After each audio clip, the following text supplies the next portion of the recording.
Au nom du Père, du Fils et du Saint-Esprit. Amen. La paix de Jésus soit dans votre maison, sa paix et sa joie. Alléluia. Nous lisons le Saint-Évangile selon saint Matthieu, chapitre 4, versets 18 à 22. Comme Jésus passait le long de la mer de Galilée, il y avait là deux frères, Simon qu'on appelle Pierre et André son frère. Il les vit qui jetaient leurs filets dans la mer, car ils étaient pêcheurs. Et il leur dit, « Venez, suivez-moi, je ferai de vous des pêcheurs d'hommes. » Aussitôt, ils laissèrent leurs filets et le suivirent. Un peu plus loin, Jésus vit encore deux frères, Jacques, fils de Zébédée, et Jean, son frère. Ils étaient avec leur père Zébédée, dans la barque en train d'arranger leurs filets. Jésus les appela. Aussitôt, ils laissèrent leur père avec la barque et commencèrent à le suivre.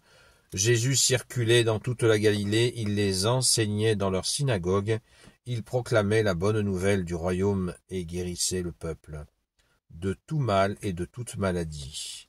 On entendait parler de lui dans toute la province de Syrie. On lui amena tous ceux qui allaient mal, des gens atteints de douleurs ou de maladies diverses ou qui avaient un démon, ainsi que les épileptiques et des paralytiques. Jésus les guérissait tous. Merci Jésus, alléluia. Alors c'est l'appel des apôtres. Alors, comme disait un ami prêtre, ne croyons pas que Jésus a appelé, a fait un appel et que immédiatement ils y ont répondu comme ça. C'est une préparation de longue date. Jésus connaissait bien sûr beaucoup d'entre eux. Et l'appel, avant cet appel, on va dire définitif, de partir en vie publique avec Jésus pour 3 ans, eh bien, il les connaissait. Il les connaissait, mais à un moment donné, il les a appelés définitivement. Merci Jésus, alléluia. Donc, parce que Saint Matthieu donc est un juif, et il a une façon de présenter les choses comme ça, éclatante, puisqu'il s'adresse aux juifs. Donc le style éclatant, c'est tout à fait le style hébreu qu'on retrouve dans l'Ancien Testament. Ce qui n'enlève rien, et j'insiste là-dessus, à la puissance de l'appel et le don de soi de nos chers apôtres.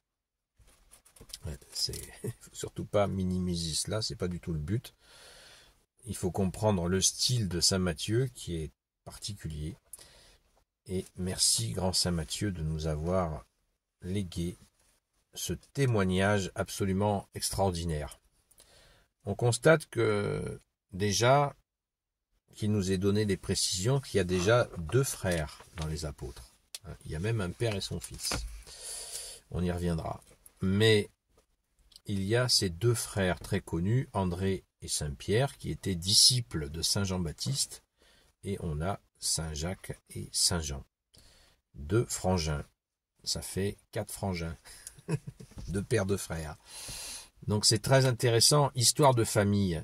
Il faut bien comprendre que Jésus et les apôtres, c'est une histoire de famille.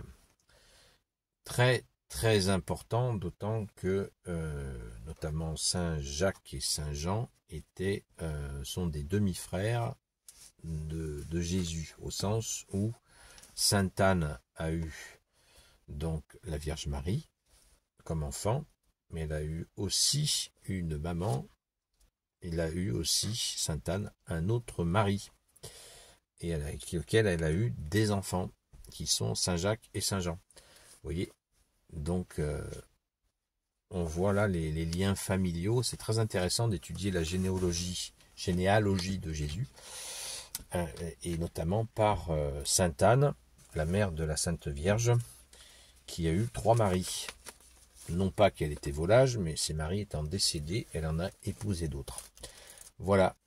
Et donc, il ne s'agit pas d'avoir tous les détails, c'est intéressant, mais ce qui est intéressant, c'est de retenir le côté familial. C'est très beau. Très très beau ce côté familial. Ça nous touche profondément et nous montre cette dimension. Il y avait des liens de familiaux aussi avec Sainte Marie-Madeleine, Saint Lazare, Sainte Marthe. Et oui, donc cela nous touche profondément et nous rapproche de nos vies à nous, ça, où effectivement on montre bien, voilà, que dans les familles il peut y avoir, des fois il y a la foi, des fois il n'y est pas, des fois il y est moyennement, mais là c'est vraiment une famille plus que touchée par la foi. C'est absolument impressionnant. Merci Jésus d'être le roi de gloire, le Dieu de nos vies. Alléluia. Donc l'appel des apôtres, selon saint Matthieu, avec toutes ces précisions, ça nous fait chaud au cœur.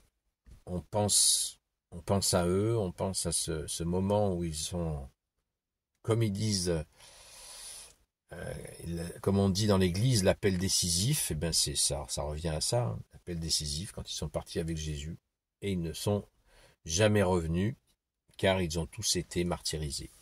Sauf Saint Jean, le disciple l'apôtre le plus jeune, que l'on appelle le bien-aimé, l'apôtre préféré de Jésus, car c'était le plus jeune, et il fallait bien le protéger, et il est mort de sa belle mort, peut-être 80 ans, quelque chose comme ça, après avoir rédigé l'évangile selon Saint Jean, et la fameuse Apocalypse.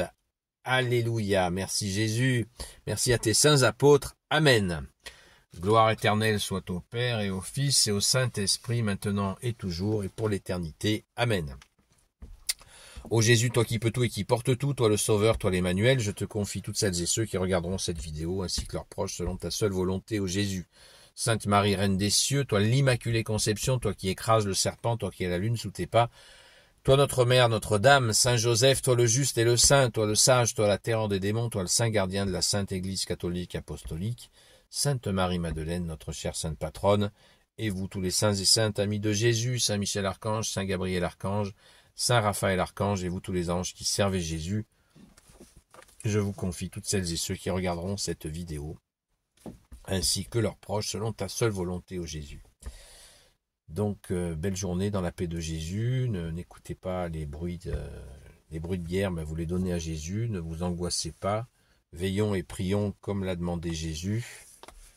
Jésus a dit, il faut bien que ces choses-là arrivent, ces tensions, elles sont là, elles sont bien sûr, c'est le malin qui fait tout cela, évidemment.